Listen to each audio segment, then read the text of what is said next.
Hey everybody, what's going on? Hexlex here. I got another Master Duel video for you all. So, today I have a pretty exciting video as I have played in yet another tournament and I managed to get top 8 in another tournament.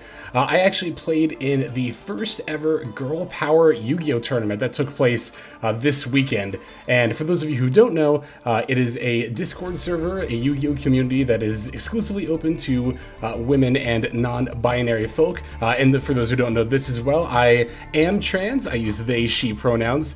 So I was really excited to be a part of this community, and especially when they announced this tournament, I was very eager to play another tournament because it's been quite a while. It's been since the MCS since I played in a tournament. I've definitely been looking to itch that scratch definitely since then. So decided to bring the deck that I actually played during the finale of the MCS, which is Bystial Sprite Synchro, where this build is a lot different than the one I played there and also what I've been playing on the channel lately. Those of you who watch my videos very consistently know that this is probably just my favorite deck in Master Duel right now. I love Sprite monsters and I love Synchro summoning.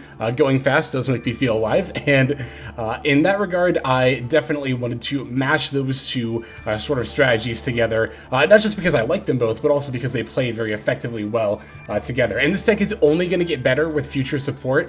When we get Ringo Worm and Dispater, it's over. This deck is at full power at that point. But I'm going to go ahead and talk about the deck that I played here, and then we'll go ahead and take a look at a few games from not only Swiss, but also the top cut. The specs of the tournament were, I believe there was about 45-ish players, and we did 6 rounds of best of 1 Swiss, followed by a best of 3 top cut. So I ended up going 5-1 during the Swiss rounds. I won the first 5 rounds, then I lost the 6th, and we'll actually see that game, and you'll get to see what deck I lost to there. And then in top 8, I lost the top 8 match, but then we played another match in order to decide who gets 5th, 6th versus 7th, 8th, because the pricing was different. So for standings, I played another match after that, and that I ended up winning. But again, we'll go ahead and get into that here in a bit. Also, if you're interested in learning how I prepare for tournaments, I'm thinking that's actually going to be my next Master Duel Academy topic later this week. So definitely be on the lookout for that video this Wednesday. So I'm going to start with the Spright package here. It's pretty basic. We're just playing 2 blue, 2 jet, 1 red, and 1 carrot for the monster lineup in the main deck. And then in the spell department, we're playing 2 starter and 1 smashers. And that's it for the Spright monsters. Again, fairly standard. We're just not playing anything extra like pixies or double cross, right? In the way of level 2 monsters to go with the sprites, we're playing the Nimble package. So we have 3 Nimble Beaver and 2 Nimble Angler.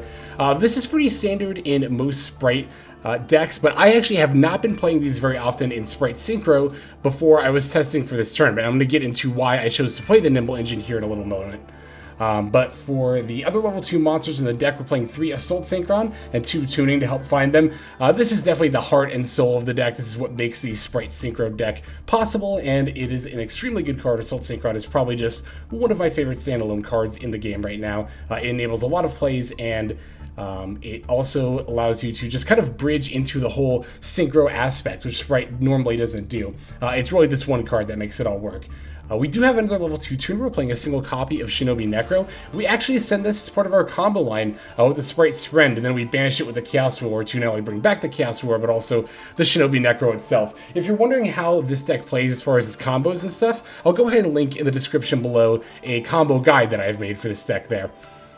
We're also playing a single copy of Caligo Clawcrow. This is actually very important to the combo line as well. It's a level 2 extender that can special itself if you control any dark monster, and it also has 600 defense, which means it is going to be our target for Cupid Pitch. One of the most frequently asked questions I get about this deck is, if we're playing Cupid Pitch, why no Nemesis Corridor / Thunder Dragon Colossus? And the main reason for that is that it's just a little bit win more, right? As I mentioned, we do actually need to find Caligo Clawcrow as part of our main combo line with the Cupid Pitch. So if we're looking for the Nemesis Corridor, then we have to already have the Caligo Clawcrow, the one of, in hand. I do actually sometimes play 2 of this card on ladder, and I really like it as an extender, but for the tournament, I wanted more disruption, so I only played 1. In addition to that, we have the Bystial package here. I played 3 Lubellion, 3 Saronir, and then 1 of each Magnamhut, Druiswarm, and Baldrake. Another very, very frequently asked question that I get about this deck is, why no branded spell or trap cards for Lubellion? Why no Regained or Beast? Regained is a card that's actually very close to making the deck, and I have played it again in ladder builds in the past. However, for the tournament build here, I wanted more disruption and less extenders. And especially I didn't want the Branded Regain because it's a little bit more of a situational extender.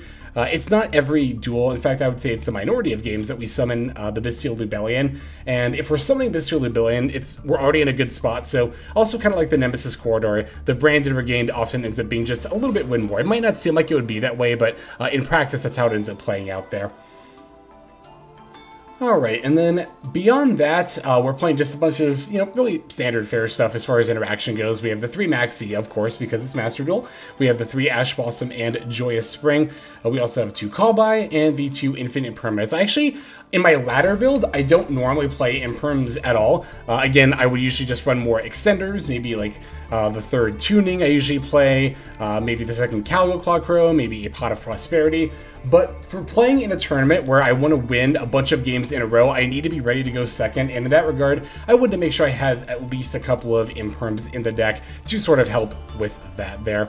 So as far as the extra deck goes, we're playing a Herald of the Arclight as well as Cupid Pitch for our level 4 synchros. Herald of the Arclight you actually very rarely make. It's not part of our end board. It's really more of a, if you get disrupted and don't have anything else to go into sort of a thing. Cupid Pitch, as mentioned before, is very important to help making the Chaos Ruler. Chaos Ruler alongside Assault Synchron, in fact, the combination of those 2 cards is very much the heart and soul of this particular Spright variant. But the cool thing about this Spright variant, and why I like this deck quite a bit, is that even if your Synchro plays get disrupted, you can always just go into a Spright line, right? Like, you can always just end up making Gigantic into the Sprind to, send the Angler and some Beavers, go for an Elf, and then an IP.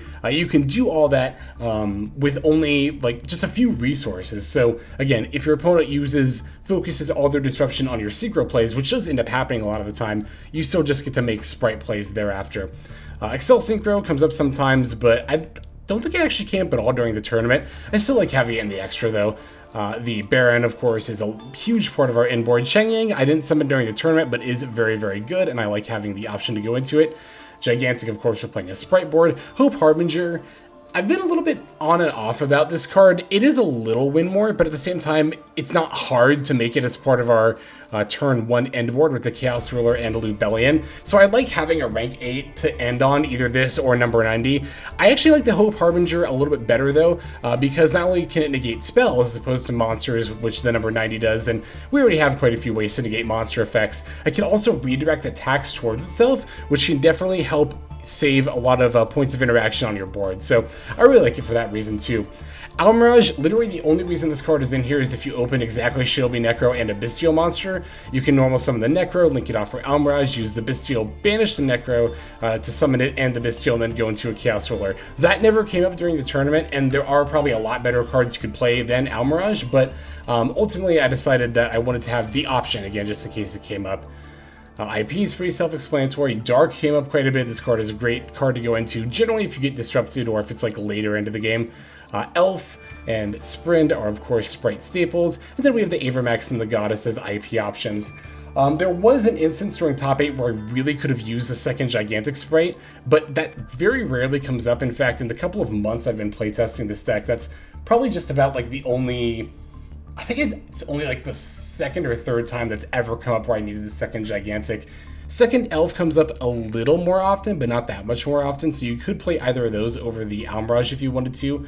Would be my suggestion for tweaking the extra deck there off the top of my head. So we've covered our list. Now let's go ahead and take a look at some of these tournament games here.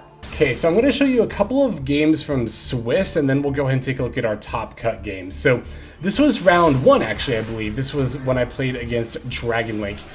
Won the coin flip here. Funnily enough, actually, I lost the first coin flip. My opponent queued up the wrong deck, so I just let them re-queue because it was round 1, whatever. And then I won the coin flip. So that ended up working out relatively nicely for me there. I'm going to start with the Nimble Beaver and then go for the Spright Blue. This is not dedicated Spright board necessarily here, though, as I do have the option to potentially send the Shinobi Necro with the Spright Sprind and then banish it with the Saronir to go for a Chaos Ruler. And I'm going to end up doing exactly that. Whether or not you send the Shinobi Necro or the Nimble Angler on the Sprind really often just depends on what your opening hand looks like, but a lot of the time I like the ability to go into the Synchro line when I don't normally have access to it. Here my opponent's actually going to use a Baldrake in order to drop it on the board and prevent me from summoning the Saronir. I do still get a Shinobi Necro though, because it was banished for the activation of an effect, so I still get to summon it and then can make Cupid Pitch bump up the level and summon the Chaos Ruler anyway. The Maxx actually just drew me another copy of Maxx, which I'm completely fine with. We can just cycle it. That's totally fine here. Looking at my opponent's hand, it's actually a phenomenal turn 1 hand. I'm very glad I ended up going first and not my opponent here. So I'm gonna excavate off the Chaos Ruler. Fun interaction with this deck actually that I don't think ended up really happening during the tournament, but sometimes you do just excavate the Nimble Angler off the Chaos Ruler, and then you get to send it to the graveyard, and that gets you 2 Nimble Beavers out of your deck. So that's a really good reason to actually run the Nimble package with the Synchro stuff. One of my goals with this deck was to actually make it as consistent as possible, and in that regard, I decided to go for the Nimble package because one, Spright Synchro right now lacks a really good normal summon, and Nimble Beaver is honestly, I think, one of the best normal summons in the game right now. So it already, of course, naturally synergizes with the deck, and then, like I said, Nimble Angler has the natural synergy of Chaos Ruler. And this has never happened, but in theory, there's tuning as well. Tuning only mills the top 1 card of your deck, but if it happens to be Nimble Angler, I believe that will proc it. So, alright, here is the Start Leech Safer. I'm going to go ahead and fire off the Maxx in response. My opponent's got a Called By in preparation for that. So, no Maxx here, but I already have a couple of Bystial monsters in hand, which should allow me pretty easy access just as far as like cutting off what my opponent can do here. Like here they're going to use the Safer, pitching the Rocket Tracer to get the Wyver Burster, but I'm going to use Baldrake to just make sure they don't have a Dark Monster in grave to banish with the Wyver Burster. And a lot of what my opponent and I are going to end up doing here is just kind of us fighting over keeping or preventing a Dark Monster from hitting their graveyard. Alright, so here's the Rocket the Quick Launch there. I was going to summon the Rocket Tracer. I'm going to use the Smashers here just so they don't immediately sink into Baronne, but they are, of course, going to use the Tracer F in response. Sending the Baldrake to summon another level 4 Rocket Tuner. They are actually playing the Caliber, which is very, very good in situations exactly like this. Here, again, just trying to keep a Dark Dragon out of the graveyard, but they do actually end up going into the Striker Dragon here. At this point, though, I have an IP Masquerena summoned Avermax, and I also have a Baldrake with a live monster tribute here. So yeah, as we go for the Dark Charmer, I'm going to use Baldrake, sack the Saronir, banish the Dark, then also use Saronir to dump a Lubellion. They do get to summon the Wyver Burster, but they don't really have that many plays left. They've already used the Boot Sector, and of course they've already added it with Striker Dragon. So there's not really a whole lot they get to do here. Like, yeah, they get a Collapse Serpent, but yeah, they're ultimately going to end up just setting the Impermanent passing. Although I wonder, could they not have summoned the Wyver, or the Collapse Serpent, gone for the Romulus, searched the Ravine, maybe done something else? I'm not too sure there. But I'm going to top deck an Ash Blossom. It doesn't really matter what I top deck here because I get to just summon a Chaos Ruler anyway and then move straight into the battle phase.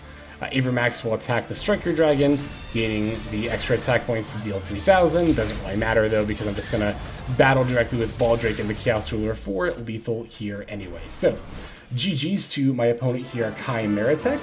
And that was, again, the first round against Dragon Link there. Still have a couple more Swiss games I want to show off here, so let's go ahead and take a look at that. Okay, so this was actually my round 2 game here that I wanted to show. This is a really fun deck I was up against. I played against Raid Raptor Tri-Brigade.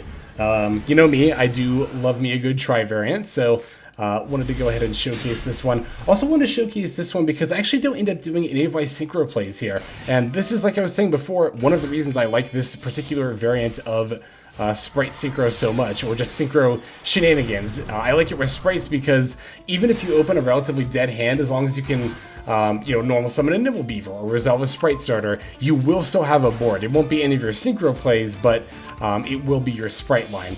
One of the major things you do have to watch out for when playing this deck is the activation of Gigatic Spright and or Spright Starter, as both effects will quote-unquote 2-lock you. That means that you can only special summon level, rank, and link 2 monsters for the rest of the turn. So Do have to be mindful of that. If you activate Gigantic too early, you can't go into any of your Synchro lines. But here, in this case, I don't really have access to those anyway. So I'm just going to set up a board here where I make the Sprind IP. I have a Gigantic to potentially bounce a monster with Sprind. I have the red here as well.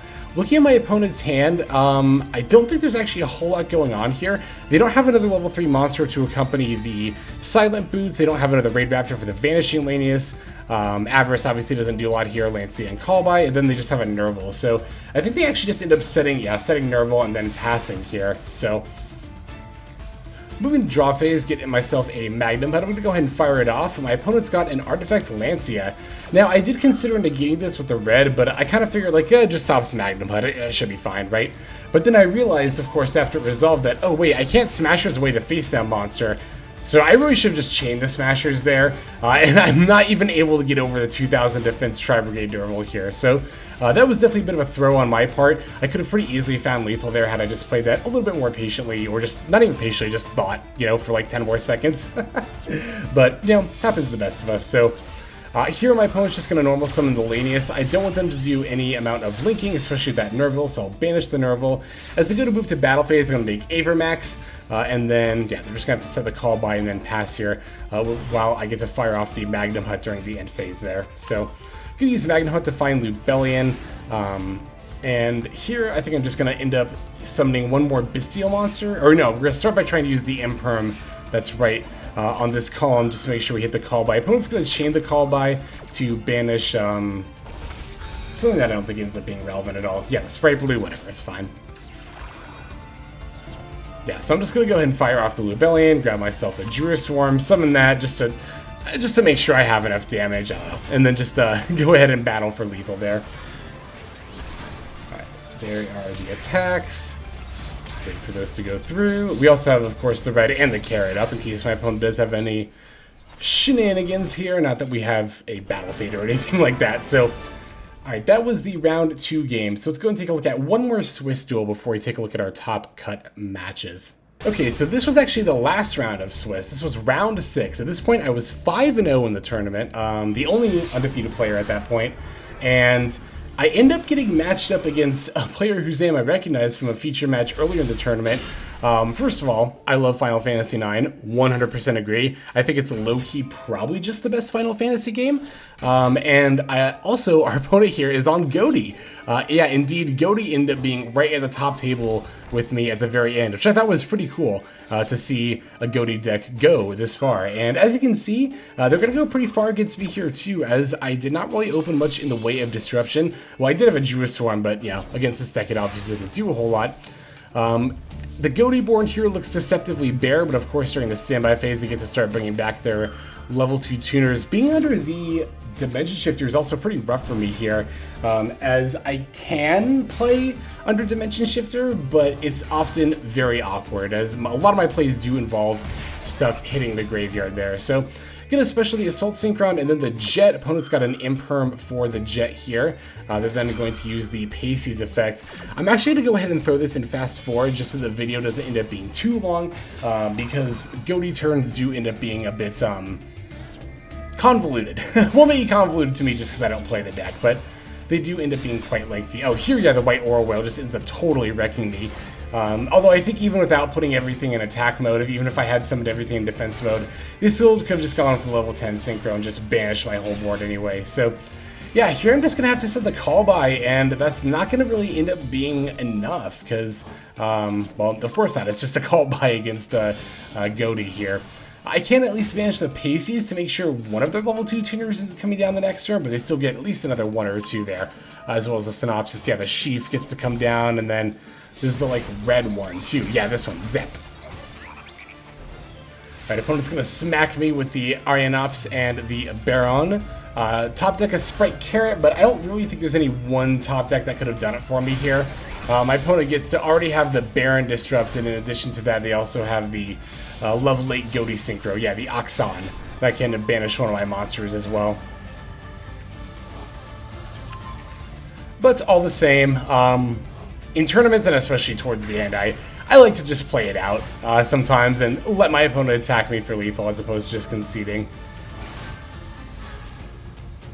So here I let them do just that, and the Baron's going to smack me for lethal. So yeah, you know, if I'm going to take a loss in the tournament, I'll definitely take it in the last round, and I don't mind taking it to a deck as cool and kind of out there as Goaty. Very, very nice and very, very well played. I love Final Fantasy IX. So those were our Swiss games. Let's go ahead and take a look at our top cut matches now. And you know, it just occurred to me that I did not show off my side deck earlier, so I'm going to go ahead and do that, especially as we're going into top 8. The top 8 matches were best of 3 as opposed to best of 1, so we did use a side deck for these. This was the side deck that I put together. I'll be totally frank, I'm not the best at building side decks. It's been a long time since I've consistently used one in tournaments, or I guess in general, but I've been using them in tournaments, of course, for the MCS and here. But yeah, so my side deck was just 1 Bystial Baldrake, 1 Feather Duster, 3 Dark Ruler No More, 2 Triple Tactics Talent, 3 Dimensional Barrier, 3 Evenly, and the 2 Red Reboot. Obviously, the Duster and the Red Reboots were for Lab and in a back row deck. So there was Lab and Trap Trick up towards the top table. So although I didn't encounter them, I'm still glad I side decked these. Baldrake was mainly just here for tier elements, but maybe some other like Dragon Link or other lighter dark based graveyard decks as well. Pretty obvious that we have the Dark Ruler No More and the Evenly Matched for going second. I cited the 2 Triple Tactics Talent for going first. Against pretty much every deck, I just took out the Imperms and played these instead. And then also citing in Dimensional Barriers for going first, mainly against Branded and the Tier Limit deck, of course, to stop fusions. But I actually don't mind the idea of bringing this against like Swordsoul and calling Synchro, even if I happen to have some Synchro monsters in play myself. A lot of my end board is going to be Xyzes and Lynx, so we can just go ahead and call Synchro and be usually fine. So that's generally the idea behind the side deck. Again, just very basic stuff, but just wanted to go ahead and cover that before we went into the top cut matches here. Okay, so my top 8 match was against Rorkalos, who is a good friend of mine, who I played a lot with in the MCS, and I actually played against Rorkalos in round 3 during Swiss, but the main reason I didn't show that game off is because I actually ended up winning due to a time limit, which is not how I want to win. So I figured I would go ahead and just leave that out, and then we'll show our top cut match, which played out a lot better. So I'm going to start with the Lubellion for the Saronir, then get to normal summon the Maxx and link off to the Spright Sprind. Had a pretty huge decision point here. I could have sent the Shinobi Necro and banished it with the Baldrake in order to summon a Chaos Ruler, but that line's pretty high rolly. Like, if I don't hit anything relevant off the Chaos Ruler, I just end on like Sprind and Baronne and nothing else. So I decided to make the safer play and send the Angler instead. That way I can special the 2 Nimble Beaver. That allows me to then overlay into the Gigantic Spright. Gigantic Spright's effect will allow me to summon the blue. I'm actually going to throw these in fast forward just to get through them, just because they're best of 3 matches. We'll play these in fast forward and go through them a little bit more quickly. Also, admittedly, the other reason is because when I record, I turn off my fan and AC so there's no background noise, and it's a little stuffy in here today. So, in any case, yeah, Roar is going to start off with the Heartbeat on my back row before going into the Rhoda here. Now, they moved to Battle Phase, right? She moved to Battle Phase, and I was thinking, like, there's no way she mains evenly. This has to be a bait, right?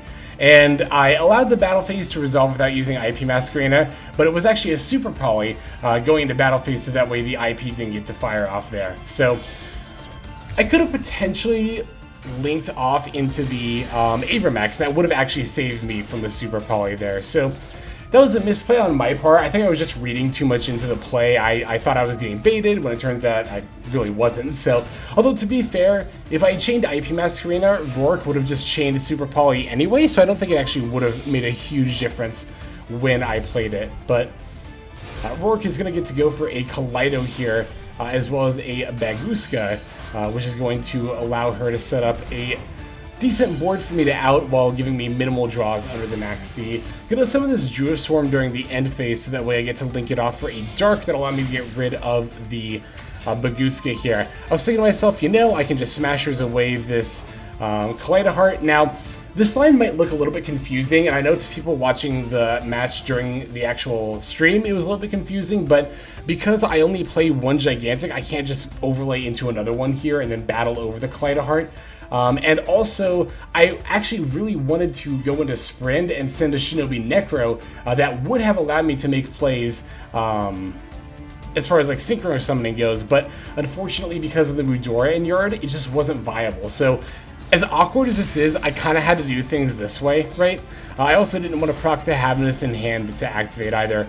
Rourke, I will say, is definitely, like, probably just the best North American Master Duel player I personally know. Definitely the best tier 1 player I know. And she also gets really insane top decks, like this Shiren here. And we are going to see one in the next game, too. But I don't want to diminish her skills at all. It's not that she just tops her way to victories, like top decks her way to victories. No, she is a very, very skilled player. Again, easily the best tier 1 player I know, and probably just the best North American Master Duel player I personally know. So, Kaleido Heart's coming down here, going for the kick hellos, and at this point, you know, it's pretty apparent that things are not looking super great for me here. She's going to get to add the Scream and the Soliac before going into the Dragostapelia, and then the Abyss Roller here. So not quite lethal on board right now, but I mean, you know, enough to put me way, way, way far behind. I can't get a Search Up the Dark because of the Dweller. Even if I could, I don't think that would be enough to help me here, especially combined with the set Soliac. So I'm just going to top deck Assault Synchron, show it to her, and then ultimately end up conceding. So going into the second game, I am going to go first, so I'm ultimately sighting in Dimensional Barriers and the triple attacks. I sighted out Imperms, I sighted out, I think, one of my Lubellions, and then I ultimately sighted out Maxx, which against tier limits, I was a little bit, should I be doing this? But I really wanted to include both the Dimensional Barriers and the triple attacks. So let's go into game 2 here. Oh, and then I also, of course, ended up sighting in that Baldrake as well. As I mentioned, I brought that specifically for tier limits, so yeah. Brought it in this match here. Alright, so I'm going to take the first turn, and this hand isn't great. I did side both this Baldrake and this triple attack, specifically for going first, but definitely would have liked, like, literally any level 2 monster here would have been, it would have made this hand so much better. So, Rourke brought in a Gamma and is going to try to use that against the blue. I used the triple attack, and holy shit, when I saw the rest of the hand, I was like, wow, I have to get rid of this Gamma, but my god, look at the rest of this. But believe it or not, I actually have a line that is going to be able to play around all 4 of these cards in hand, ideally, right? So the idea is that I'm going to go into a Spright line here, hang on to this Baldrake in my hand. Going to set up the red alongside an Elf and a Smashers. Doesn't look like a lot, but what this can do is I can Smashers the Perla Rhino, right?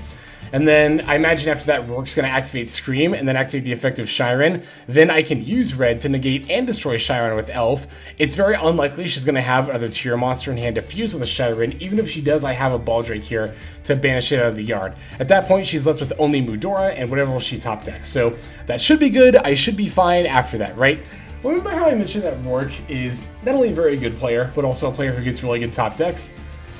Yeah, she actually just top decks Kelbeck, which combined with Mudora is going to be more than enough to have plays here, and just completely threw out the window all that planning I did on my first turn. So, you know, it happens. And to be fair, if it wasn't the Kelbeck, there was so many other things she could have top decked, right?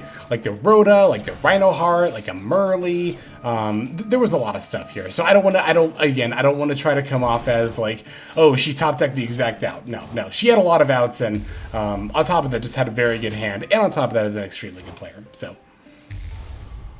we have both Mud Dragon and Kiklos coming down. The Baldrake is going to get to banish the Kiklos here, but not before she gets to add the Scream anyway, and also proc the effect of the Rhino Heart. The Scream adds Soliac. The Rhinos gets to send the Habitus there, changing the attribute to Dark before going into the Dark, bringing back my Magnamhut, which will proc its effect. Oh my god, it's so good. Smacking me for a lot of damage. Again, not quite lethal, but at the same time, it's, you know, it's pretty much lethal, right? Like, it might as well be lethal. For all intents and purposes, it's lethal. So. Alright, Fairy Tail Snow is going to come down here and threaten this Shinobi Necro that I just normal summoned. I'm going to try to get rid of it with the Baldrake, but of course, the Snow gets to activate just, again, because it's Fairy Tail Snow. So, Shinobi Necro gets turned down. We do have the Spright Jet, but that's not going to ultimately be enough there. And at this point, I'm pretty much just waiting to get finished off here. I do get some of the Baldrake, so I guess things aren't, like, over right this second, but Rourke has so much advantage on me at this point. Like, even if, like, yeah, the Kaleido Heart's going to come down here and just get rid of the Baldrake anyway, and then she battles and smacks me for lethal. So that was it for my top 8 match. GG's to Lorclos. I was honestly kind of rooting for her this match just because, again, I won via time limit during Swiss, and I didn't want to win that way. I wanted to have like a real match, but we're not done just yet. We do actually have one more match because we played out another match for standings. So let's go straight into that one here. Okay, so this final match, the last set of games here for the Girl Power Yu-Gi-Oh! Tournament, I played against Foxy DeLune, who was on Swordsoul. Won the coin toss, so I got to take the first turn here.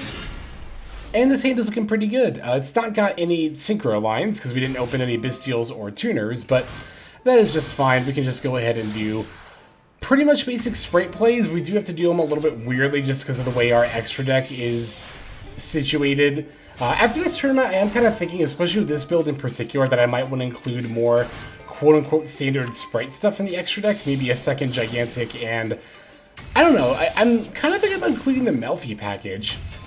It's only a couple of cards, and it does lend itself to Synchro summoning, so maybe it has a place in this deck. I'm not too sure yet.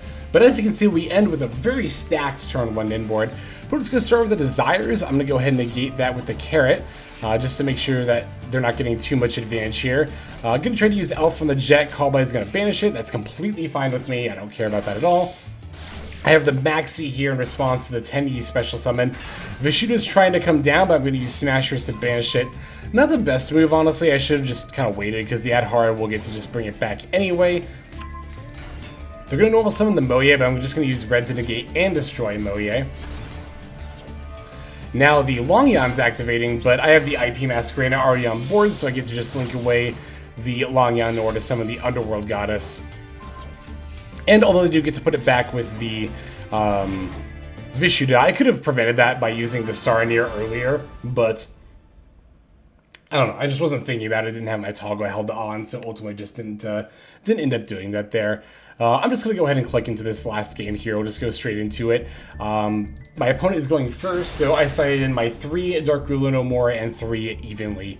In this case, I cited out Tunings, Lubellion, oh, what else did I cite out? Tunings, Lubellion. I think a couple. No, I cited out all my Lubellions and Tunings, right. And then I think I also cited out one of the Saronirs, that's what it was. I knew it was a Bystial, I was just trying to remember which one. It was one of the 3 Saronir. Alright, so Foxy is going to start going into a Monk of the 10E, trying to use this Heavenly Dragon Circle to find plays. Not going to use the Ash Blossom against the Ashina because I'm fine with them being locked into worms, and if they end up setting up a board, I can just Dark Ruler No More anyway. But if they're going to minus themselves going for the Heavenly Dragon Circle just to try to find something, I think that's a pretty strong indicator they don't really have a whole lot going on, so I'm fine using the Ash Blossom there. They do get to wheel the Ashina back to hand, but all they get to do with the follow-up is set an Imperm. Gonna draw for a turn, normal summon the Nimble Beaver. They are not going to Imperm it, we're just going to go for the Spright Elf.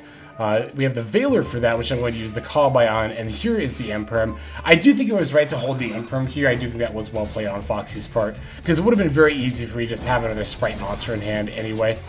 So I'm just going to go ahead and battle over the Monk and then set the Smashers. Not the best spot to be, just because the Smashers isn't live, so I don't actually get to use it as Disruption right away. They do get to sync for the Baronne here. Gonna use the Spright Elf effects before the Baronne hits the board and bring back an Angler just to use as a chump blocker. That's gonna block the Druiswarm hit, and then I'll take 3,000 from the Baronne before going back over to my turn here. Thankfully, I do have the Dark Ruler No More, and I get any Spright monster would have done it, but the Jet is a very nice pickup. I get to normal summon the Crow, special the Jet, grab a starter, go for the Sprind. Sprind F is going to go ahead and send the Angler. Angler gets to summon a couple of Beavers, and I get to overlay for the Gigantic at 3,200 to battle over the Baronne. And then I also get to use the Smashers here in order to banish the Druiswarm, alongside setting up red and blue into my opponent going in full top deck mode, having no cards on hand or field. It makes me feel pretty good going into their next turn here.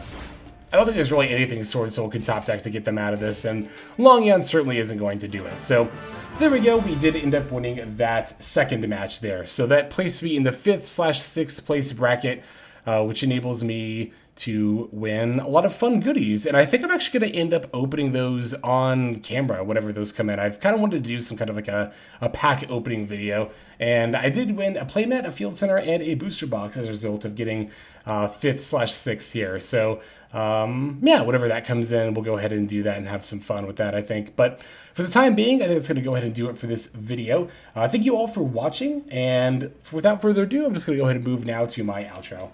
Alright everybody, thank you so much for watching all the way to the very end of the video like this. That means a whole lot to me. Not just personally, but it's also a great way of supporting the channel as well. If you're interested in supporting the channel in other means, you can of course feel free to comment and or subscribe right here on YouTube. I'm always looking to the comments section. You guys leave some pretty awesome feedback as far as like constructive criticism goes when it comes to deck building, gameplay, channel content, all that stuff. So feel free to leave your opinion down there. I will be sure to take a look at that there. And then subscribing is going to be the best way to get notifications of when these videos drop. That does happen every day, by the way, so if you're looking for daily Master Duel content, you've come to the right place. And there are more places where you can get some daily Master Duel content. If you check out the description below, follow the top link over to my Patreon page. There for just $5 a month, which is as much as you pay for a booster pack. You'll find a lot more value than a pack full of filler over there. We've got some previews for content upcoming here on the channel. We've got some exclusive games that are only posted over on Patreon over there. We've got some Q&As, and then you can also have your name featured in this lovely credit sequence where I thank all of the people who are helping contribute over there on Patreon. It's a huge support to the channel, and it really means a lot as well. So thank you everyone who is donating that is featured here on screen. And again, you know, it's not just a pure donation. You do get some more daily Master Duel content over there just for being a part of the Patreon. But I think that's about all the time that I have for today's video. Once again, I just want to thank you so very much for sticking all the way to the end of the video. Again, it just means a lot as I do put a decent amount of work into getting these videos out every single day. But that's about all the time that I've got for now. So without further ado, this is Accel. I'm signing out, and I hope you have a fantastic day.